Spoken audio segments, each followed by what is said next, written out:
सीताराम सीताराम। आज श्री रामचरितमानस के संक्षिप्त रामायण का पाठ करूँगा।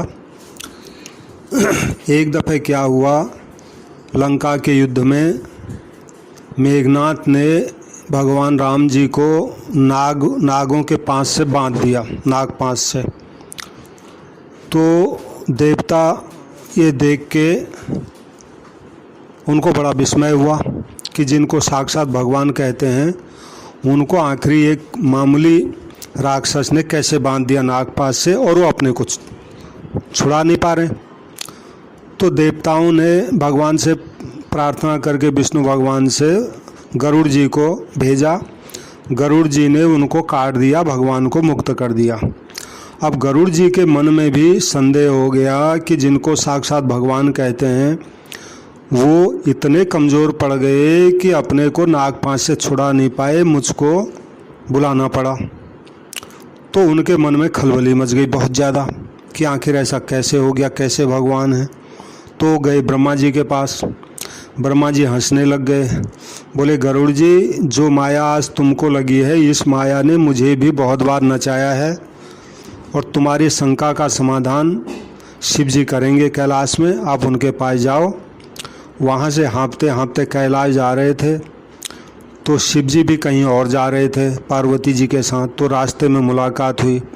शिव जी भी ने कहा, गरुड़ तुमको भी वही माया लग गई है जिस माया ने मुझे भी बहुत बार नचाया है।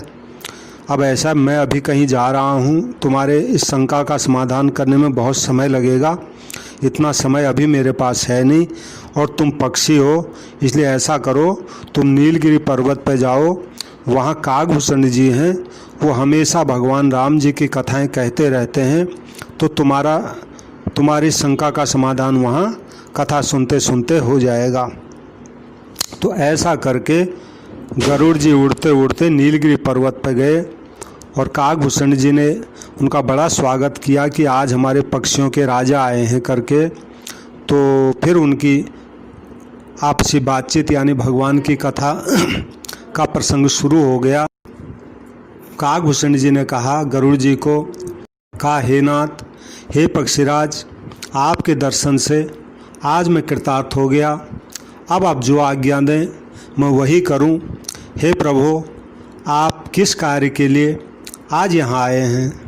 तो पक्षीराज गरुड़ ने कोमल वचन कहे, बोले महाराज, आप तो सदा ही कृतार्थ रूप हैं। आपकी बड़ाई स्वयं महादेव जी ने आदरपूर्वक अपने मुख से की है, मैं खुद सुन के आ रहा हूँ।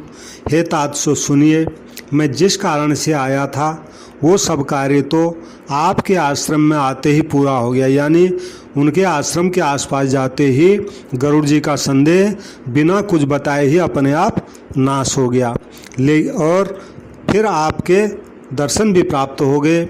आपका परम पवित्र आश्रम देखकर मेरा मोह, मेरा संदेह, अनेक प्रकार के जो भ्रम थे वो सब चले गए हैं। बस हे तात, अब तो यही प्रार्थना है, आप मुझे भगवान श्री राम जी की अत्यंत पवित्र करने वाली और सदा सुख देने वाली और दुख समूह का नाश करने वाली कथा आदर सहित सुनाइए।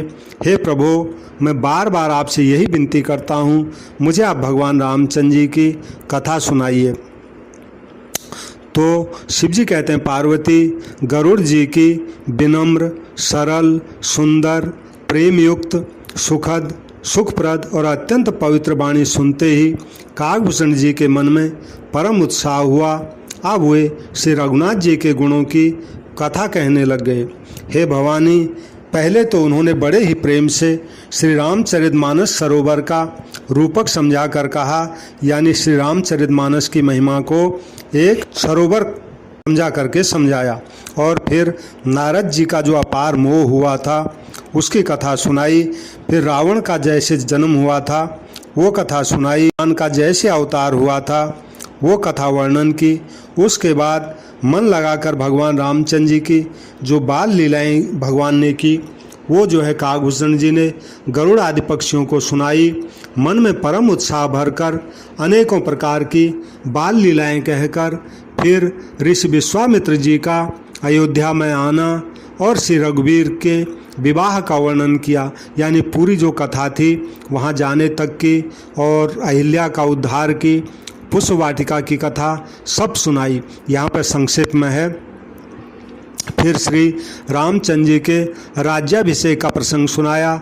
फिर राजा दशरथ जी के भजन से राज्याभिषेक के आनंद में जैसे भंग पड़ा और फिर नगरवासियों का जो राम जी के वनवास में विरह हुआ और विषाद हुआ, फिर श्री राम जी और लक्ष्मण जी का जो संवाद हुआ वो सब कथा सुनाई।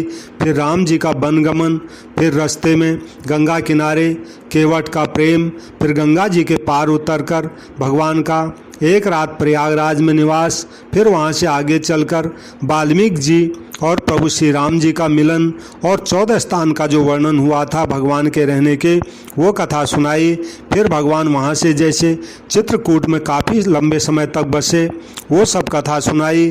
फिर मंत्री सुमंत जी का नगर में लौटना राम जी को पहुंचा करके, फिर राजा दशरथ जी का मरण, भरत जी का नैनीहाल से अयोध्या में आना, फिर भरत जी के प्रेम का बहुत प्रकार से वर्णन किया।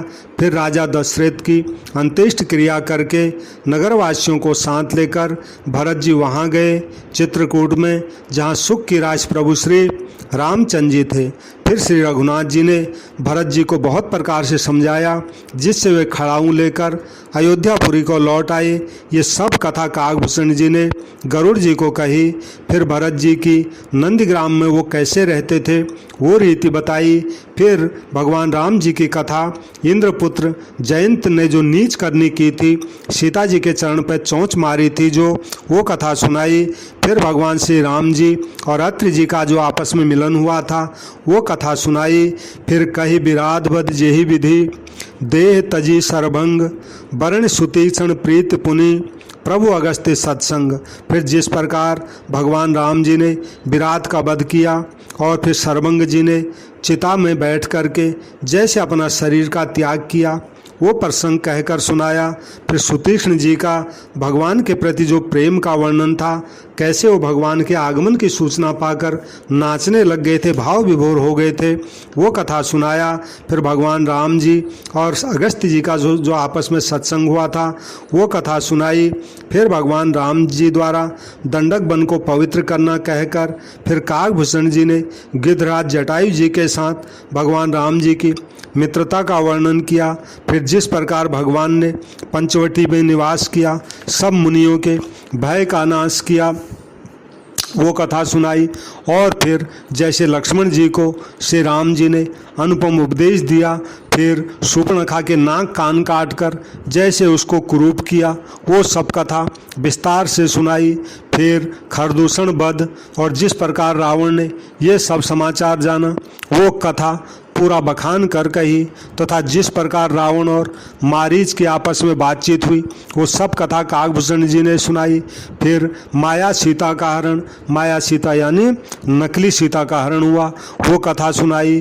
फिर श्री रघुवीर के विरह का कुछ वर्णन किया, ये विरह का वर्णन संक्षेप में किया। फिर भगवान ने गिद्धराज जटायु की जिस प्रकार से अपने हाथ से सब श्राद्ध क्रिया, दाह क्रिया, वो सब की वो कथा सुनाई। फिर भगवान ने कबंध का वध करके सबरी माता को जो परम गति दी, उनके बेर खाए, उनके प्रेम की बात हुई, वो सब कथा सुनाई।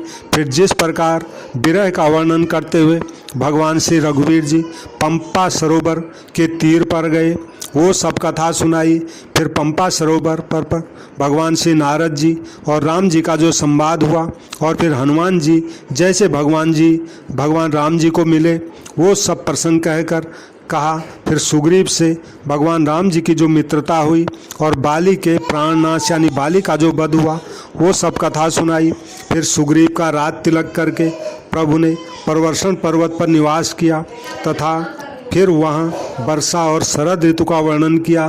फिर श्री राम जी का सुग्रीव पर जो रोष हुआ कि तुम समय पर नहीं आए सेना लेके, वो कथा सुनाई। फिर सुग्रीव का भय आदि प्रसंग कहे। फिर जिस प्रकार वानरराज सुग्रीव ने माता सीता जी की खोज में वानरों को भेजा, और वे सीता जी की खोज में जिस प्रकार सब दिशाओं में गए, जिस प्रकार उन्होंने फिर बिल में प्रवेश किया रास्ते में, फिर जैसे वानरों को को जटायु का भाई संपाति मिला, वो सब कथा सुनाई। फिर संपाति से सब कथा सुनकर पवन पुत्र हनुमान जी जिस तरह अपार समुद्र को लांघ गए, फिर हनुमान जी ने लंका में जैसे प्रवेश किया और फिर जैसे सीता जी को धीरज दिया, वो सब कथा बखान कर कही।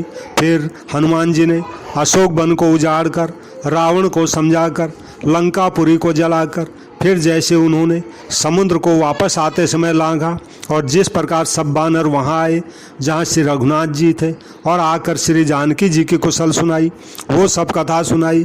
फिर जिस प्रकार सेना सहित श्री रघुवीर जाकर समुद्र के तट पर उतरे और जिस प्रकार विभीषण जी राम जी के पास आकर उनसे मिले, वो सब, और समुद्र के ऊपर पुल बांधने की कथा काकभूषण जी ने गरुड़ जी आदि पक्षियों को सुनाई। फिर पुल बांधकर जिस प्रकार बानरों की सेना समुद्र के पार लंका उतरी, जिस प्रकार वीर श्रेष्ठ बालीपुत्र अंगद को दूत बनाकर रावण के पास भगवान ने भेजा, वो सब कथा सुनाई। फिर महाराज निश्चर कीस लड़ाई, बरनिश विविध प्रकार, कुंभकर्ण घन नाद करो, बल पौरुष संगार। फिर राक्षस और बानरों का युद्ध तो अनेक प्रकार से काकभूषण जी ने सुनाया, गा गा कर सुनाया। फिर कुंभकर्ण और मेघनाथ के बल की कथा सुनाई, पुरुषार्थ की कथा सुनाई, फिर उनके मरने की कथा सुनाई, नाना प्रकार के राक्षस समूहों के मरण तथा श्री रघुनाथ जी और रावण के अनेक प्रकार के युद्ध का वर्णन विस्तार से गा गा कर काकभूषण जी ने सुनाया। फिर रावण का वध, मंदोदरी का शोक, विभीषण का लंका पर राज्याभिषेक और देवताओं का शोक होना रहित कहकर फिर सीता जी और श्री रघुनाथ जी के मिलन की कथा सुनाई। फिर जिस प्रकार देवताओं ने हाथ जोड़कर भगवान सीताराम जी की स्तुति की और फिर जैसे बानरों समेत भगवान पुष्पक विमान पर चढ़कर कृपाधाम प्रभु अवधपुरी को चले, वो सब कथा सुनाई। फिर जिस प्रकार श्री राम जी अपने नगर अयोध्या में आए, वो सब उज्ज्वल चरित्र काकभूषण जी ने विस्तार पूर्वक वर्णन किया। फिर उन्होंने श्री राम जी का राज्याभिषेक का वर्णन किया। शिव जी कहते हैं पार्वती अयोध्यापुरी का और अनेक प्रकार की राजनीति का वर्णन करते हुए काकभूषण जी ने वो सब कथा सुनाई। भवानी, जो कथा मैंने तुमसे कही, सारी राम कथा सुनकर पक्षराज गरुड़ जी के मन में बहुत आनंद हो गया। अब वो वचन कहने लगे। अब गरुड़ जी बोले, श्री रघुनाथ जी के सब चरित्र महाराज मैंने आपके श्रीमुख से सुने, जिससे मेरे मन में जो संदेह था वो सब जाता रहा। अब हे काक शिरोमणि, आपके अनुग्रह से श्री राम जी के चरणों में मेरा प्रेम भी हो गया है। मोहि भयवत मोह प्रभु वंदन नमो निरखी, चिदानंद संदो राम विकल कारण कवन। महाराज, युद्ध में प्रभु का नागपाश से बंधन देखकर मुझे अत्यंत मोह हो गया था कि श्री राम जी तो सच्चिदानंद हैं, वे आखिर किस कारण व्याकुल हैं, अपने को नागपाश से क्यों नहीं छुड़ा पा रहे हैं। तो इस तरह भगवान राम जी का बिल्कुल लौकिक मनुष्यों कैसा चरित्र देखकर मेरे हृदय में बड़ा भारी संदेह हो गया था। अब मैं उस संदेह को अपने लिए बहुत हितकारक समझता हूँ। कृपा निधान राम जी ने मुझ पर ये बड़ी अनुग्रह किया। जो धूप से अत्यंत व्याकुल होता है, वो इसी को वृक्ष की छाया में क्या सुख मिलता है ये पता लगता है। हे तात, यदि मुझे अत्यंत मोह नहीं होता तो आपकी और हमारी ऐसे मिलन कैसे होगा, और कैसी अत्यंत विचित्र ये सुंदर हरि कथा जो आपने हमें सुनाई, इसको मैं सुनता हूँ। कैसे सुनता? आपने हरि कथा बहुत विचित्र प्रकार से गाई है। वेद शास्त्र पुराणों का भी यही मत है, सिद्ध मुनि भी यही कहते हैं, इसमें संदेह नहीं है। क्या बोले? संत विशुद्ध मिलई परिते ही, चित वही राम कृपा कर जे ही। गरुड़ जी ने बड़ी उत्तम बात कही। बोले सच्चे संत उसी को मिलते हैं जिसको श्री राम जी कृपा करके देखते हैं। श्री राम जी की कृपा से मुझे आपके दर्शन हुए और आपकी कृपा से मेरा सब संदेह चला गया तो पक्षीराज गरुड़ जी की विनय और प्रेम युक्त वाणी सुनकर काकभूषण जी का शरीर पुलकित हो गया, उनके नेत्रों में जल भर आया और वे मन में अत्यंत हर्षित हुए। शिव जी कहते हैं, हे पार्वती, उस सुंदर बुद्धि वाले, सुशील, पवित्र कथा के प्रेमी और हरि के सेवक श्रोता को पाकर सज्जन अत्यंत गोपनीय यानी सबके सामने जो प्रकट न करने योग्य रहस्य हो उसको भी प्रकट कर देते हैं। फिर काकभूषण जी ने कहा, पक्षीराज, पर उनका प्रेम कम नहीं था, यानी पार्वती पक्षीराज पर गरुड़ जी का बहुत प्रेम था। तो उन्होंने कहा, हे नाथ, आप सब प्रकार से मेरे पूज्य हैं और श्री रघुनाथ जी के कृपा पात्र हैं। आपको न संदेह है, न मोह है, न माया ही है। हे नाथ, आपने तो मुझ पर बड़ी दया की। हे पक्षीराज, मोह के बहाने श्री रघुनाथ जी ने यहाँ भेजकर मुझे बहुत बड़ाई दी है। हे पक्षियों के स्वामी, आपने अपना मोह कहा, सो हे गोसाई, यह कोई आश्चर्य की बात नहीं है। नारद जी, शिव जी, ब्रह्मा जी, सनकादि जो आत्म तत्व के मर्मज्ञ, उसका उपदेश करने वाले श्रेष्ठ मुनि हैं। महाराज, उनमें से भी किस किस को आखिर मोह ने अंधा नहीं किया? जगत में ऐसा कौन है जिसे काम ने नहीं नचाया हो? तृष्णा ने किसको मत वाला नहीं बना दिया? क्रोध ने आखिर किसके हृदय को आज तक नहीं जलाया है? तो इस प्रकार से बहुत लंबी बात है। तो कहा, ये सब माया का बड़ा बलवान परिवार है, ये अपार है, इसका वर्णन भला कौन कर सकता है? शिव जी और ब्रह्मा जी भी जिससे डरते हैं, तब दूसरे जीव तो भला किस गिनती में हैं। और ये माया की जो प्रचंड सेना है पूरे संसार में छाई हुई है और काम, क्रोध, लोभ उसके सेनापति हैं, दंभ, कपट और पाखंड ये उसके योद्धा हैं। वो माया श्री रघुवीर जी की दासी है, यद्यपि समझ लेने पर मिथ्या ही है, किंतु वो श्री राम जी की कृपा के बिना छूटती नहीं। इसलिए ये मैं प्रतिज्ञा करके कहता हूँ, राम सीताराम सीताराम। तो इस तरह काकभूषण जी ने संपूर्ण रामायण गरुड़ जी आदि पक्षियों को सुनाई। सीताराम। सबसे मेरी प्रार्थना है, जो भी कथा सुन रहे हों इस कथा को लाइक करें और शेयर करें और मेरे चैनल को सब्सक्राइब करें और कोई कमेंट करना हो तो कमेंट करें। सीताराम सीताराम।